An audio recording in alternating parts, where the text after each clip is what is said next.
Hi! We're gonna be going over infectious mononucleosis today, and let's get started. Alright, so I'm gonna turn this down and we're gonna delete this out. Okay, so infectious mononucleosis, also known as the kissing disease, glandular fever, mono, Pfeiffer's disease, and Filatov's disease.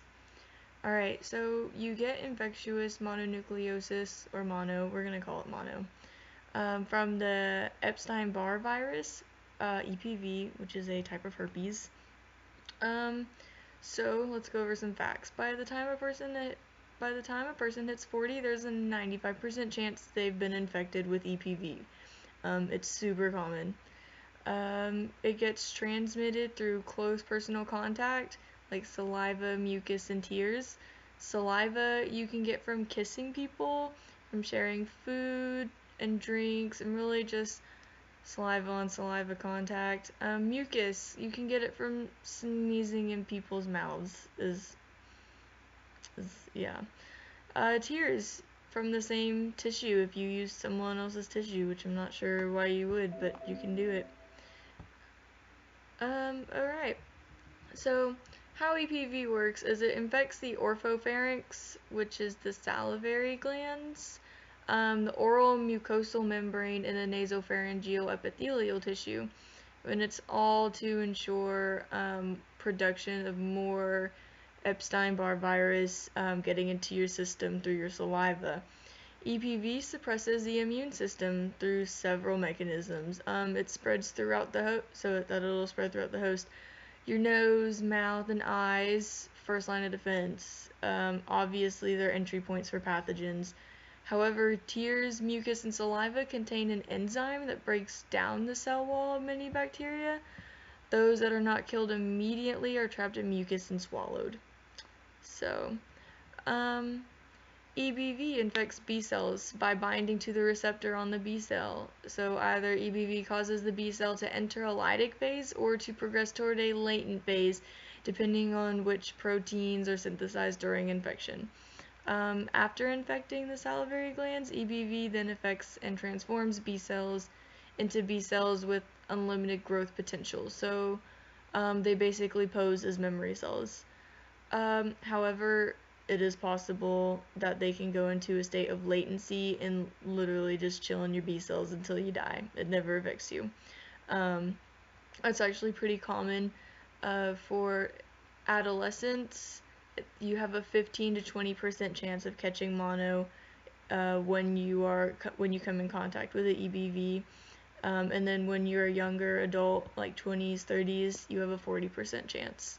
As a kid and as an adult, there's like an older 40 and higher, you're set, you're pretty good, you're probably not going to catch it, and if you do, it's mild symptoms. Alright, so the second line of defense are the T cells, and the natural killer cells are then activated once the B cell gets into your system.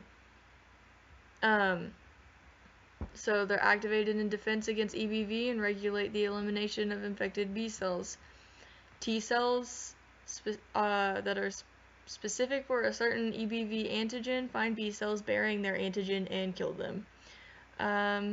Cells can also kill the NK cells can also kill the EBV infected B cells. During the lytic stage, T cells specific for proteins find EBV infected B cells bearing these proteins and kill them. Alright, so when you actually are infected though with the virus, the incubation period is about 4 to 6 weeks roughly. For kids, mild symptoms, often unnoticeable. Older people, mild symptoms, often unnoticeable. Possible sore throat, very rare, but you could get an enlarged spleen and liver. That's about it. For teens and young adults, okay, well the first signs are fatigue, headaches, chills, puffy eyes, and loss of appetite. That's like the first week or so. And then you hit a fever of 101 to 105 for about 5 days, and then for the next week and a half it kind of chills out. Severe sore throat for 3 to 5 days, and then becomes mild for the next 2 weeks. You get swollen lymph nodes, so you have red patches all across here, and it's not cute.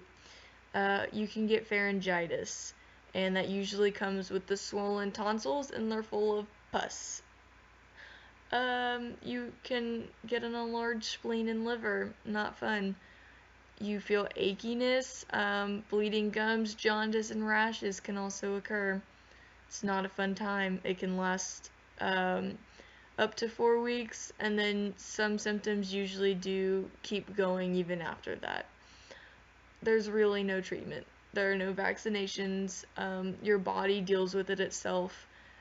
Most of the time they'll give you painkillers and steroid injections to help. Hope I could be of assistance. Have a good day.